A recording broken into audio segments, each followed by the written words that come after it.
एक धर्मनिरपेक्ष देश में आप धर्म के आधार पर भेदभाव नहीं कर सकते और सीएए जो है वो मतलब गैर मुस्लिम और मुस्लिम शरणार्थियों में फ़र्क करता है। भले ही तड़ीपार गृह मंत्री कुछ भी बोले या नरेंद्र मोदी कुछ भी बोले, इस संविधान विरोधी कानून का विरोध किया जाएगा। नरेंद्र मोदी ने बड़े-बड़े औद्योगिक घरानों से 7,000 करोड़ रुपए घूस खाए हैं, रिश्वत खाई। बड़ी आरोप लगा रहे हैं। हाँ, बड़ी आरोप मैंने नहीं लगाया, सुप्रीम कोर्ट कहा है। सुप्रीम कोर्ट ने कल बहुत फटकार लगाई है स्टेट बैंक से और कहा कि आज यानी 12 मार्च की शाम 5 बजे तक आप सारे डिटेल्स दीजिए, नहीं तो आप पर अवमानना का मामला चलेगा, कंटेम्प्ट हो जाएगा। तो यहाँ तो खलबली मची हुई है नरेंद्र मोदी के गिरोह में। तो उसी मुद्दे से, चुनावी बॉन्ड के मुद्दे से लोगों का ध्यान भटकाने के लिए, डाइवर्ट करने के लिए सीएए कानून अभी लाया गया है, नहीं तो ये 4 साल से ठंडे बस्ते में था। अमित शाह तो कह दिया हर हाल में सीए लागू होगा। अरे अरे तड़ीपार के कहने से क्या होता है? अमित शाह, इन लोगों ने तो कृषि कानून भी पास किया था। नमस्कार, स्वागत आपका लाइव बिहार में। मैं हूं आपके साथ संजीव सिंह। देखिए, कल देश में सीएए कानून लागू हो गया। अब इस कानून के लागू हो जाने से 3 देश के जो गैर मुस्लिम हैं उनको अब भारत में नागरिकता मिल जाएगी। तमाम मुद्दे पर हमारे साथ बात करने के लिए पूर्व आईपीएस अधिकारी अमिताभ दास जी हैं। क्या कहेंगे, कल जो कानून है सीए का वो अब लागू हो चुका है? ये बिल्कुल संविधान विरोधी कानून है, गैर संवैधानिक कानून है, अनकॉन्स्टिट्यूशनल है जी। और सीएए का पूरे देश में कश्मीर से कन्याकुमारी तक शांतिपूर्ण विरोध किया जाएगा और इसको सुप्रीम कोर्ट में भी चुनौती दी जाएगी। इसलिए मैंने अंबेडकर साहब की मूर्ति पकड़ी हुई है कि ये बाबा साहब अंबेडकर के संविधान पर नरेंद्र मोदी के गिरोह का सीधा सीधा हमला है। देखिए, मैं दर्शकों को बताता हूँ कि इस देश का जो संविधान है वो भारत को एक धर्मनिरपेक्ष राष्ट्र घोषित करता है, सेक्युलर कंट्री जिसको कहते हैं। संविधान की प्रस्तावना में भी इसका उल्लेख है। और धर्मनिरपेक्ष देश का ये मतलब होता है कि उस देश में आप किसी भी व्यक्ति के साथ धर्म के आधार पर भेदभाव नहीं कर सकते हैं। ये कह रहे हैं वहाँ तो मुस्लिम जो है वो बहुसंख्यक है, जो अल्पसंख्यक हैं वो जो प्रताड़ित हो रहे हैं उनको यहाँ लाया जा रहा है। नहीं, वो मुद्दा ही नहीं है। मुद्दा ये है कि एक धर्मनिरपेक्ष देश में आप धर्म के आधार पर भेदभाव नहीं कर सकते और सीएए जो है वो मतलब गैर मुस्लिम और मुस्लिम शरणार्थियों में फ़र्क करता है।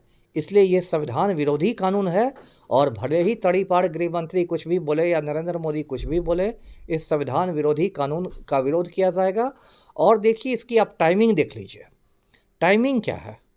टाइमिंग इसलिए इम्पॉर्टेंट है क्योंकि स्पष्ट है कि चुनावी बॉन्ड पर जो नरेंद्र मोदी सरकार की गर्दन फंस रही है सुप्रीम कोर्ट में, उससे देश का ध्यान भटकाने के लिए इसको लाया गया।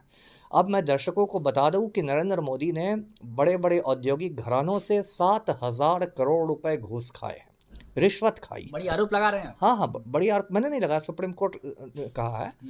और उसके बाद 7,000 करोड़ रुपए घूस खाए हैं औद्योगिक घरानों से, बड़े-बड़े सेठ-सेठानियों से, चुनावी बॉन्डों के जरिए। और सुप्रीम कोर्ट ने 15 फरवरी को ही इन चुनावी बॉन्ड को अवैध घोषित कर दिया, गैर कानूनी घोषित कर दिया।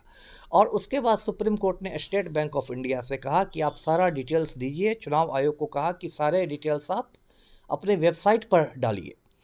तो राजनीतिक दबाव में स्टेट बैंक ऑफ इंडिया ने कहा सुप्रीम कोर्ट में कि इसको हमें 30 जून तक की मोहलत दी जाए। सुप्रीम कोर्ट ने कल बहुत फटकार लगाई है स्टेट बैंक से और कहा कि आज यानी 12 मार्च कि शाम 5 बजे तक आप सारे डिटेल्स दीजिए, नहीं तो आप पर अवमानना का मामला चलेगा, कंटेम्प्ट हो जाएगा। तो यहाँ तो खलबली मची हुई है नरेंद्र मोदी के गिरोह में। तो उसी मुद्दे से, चुनावी बॉन्ड के मुद्दे से लोगों का ध्यान भटकाने के लिए, डाइवर्ट करने के लिए सीएए कानून अभी लाया गया है, नहीं तो ये 4 साल से ठंडे बस्ते में था। यानी कि 2019 में जब ये कानून पारित हो गया, पास हो गया, तब जाकर के उस समय लागू नहीं किए, लेकिन ये चुनाव के समय में ध्यान भटकाने के लिए आपका कहना है। वही मैंने कहा, टाइमिंग देख लीजिए ना आप, टाइमिंग देखिए। देखिए, सीए तो दिसंबर 2019 में ही आया था, उसी समय इसका इतना विरोध शुरू हुआ। शाहीन बाग में बहादुर महिलाएं बाहर निकल गई, फिर देश भर में विरोध हुआ। खुद मैंने सीए विरोधी आंदोलन में भाग लिया, बिहार में मेरी 14 सभाएं हुई हैं। तो बाद में अब भी आंदोलन होगी क्या? एकदम होगा, क्यों नहीं होगा। ये उत्तरी कोरिया थोड़े ही है। यहाँ Narendra Modi Kim Jong Un बनना चाहेंगे, तानाशाह बनना चाहेंगे तो थोड़े बनने दिया जाएगा। अमित शाह तो कह दिया हर हाल में सीए लागू होगा। अरे तड़ीपार के कहने से क्या होता है? अमित शाह, इन लोगों ने तो कृषि कानून भी पास किया था। 3 कृषि कानून लाए थे ना गौतम अडानी के हुक्म पर, नरेंद्र मोदी और अमित शाह ने। तो क्या हुआ? फिर तीनों कानून को वापस लेना पड़ा ना।